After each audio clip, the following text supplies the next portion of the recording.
Radyoman Angel, Radyoman Drew, isang lindol na may lakas na magnitude 4.4 ang yumanig sa ilaging bahagi ng Luzon bandang alas 10:30 ng umaga ngayong 9 ng Oktubre. Ayon sa PIVOC, ang epicenter ng lindol ay matatagpuan 2 kilometro hilagang silangan ng Pugo, La Union sa lalim na 10 kilometro. Batay pa sa tala ng PIVOC na itala ang pinakamalakas na pagyanig sa lungsod ng Baguio na umabot sa intensity 5. Naramdaman din ang lindol sa Aringay, La Union, Bontoc Mountain Province at Sison, Pangasinan na may intensity 3. Mas mahinang pagyanig naman ang iniulat sa ilang bahaging natitira sa may La Union, Nueva Ecija at lalawigan ng Pangasinan.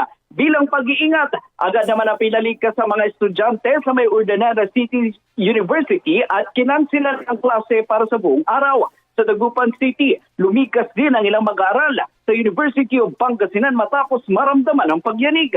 Samantala, kinansilan na ni Baguio City Mayor Benji Magalong ang klase mula preschool hanggang senior high school sa buong lungsod bilang hakbang pangkaligtasan. Sa mga Dan Pangasinan naman, kansilado na rin ang klase at trabaho sa mga pampublikong tanggapan ngayong araw, pati na rin sa Pugo, La Union, La Trinidad at Tuba, Benguet.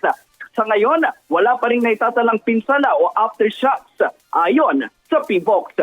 Kasama mo mula rito sa IFM Dagupan. Ito si Idol Matthew Pacheco. Tatak, RMN!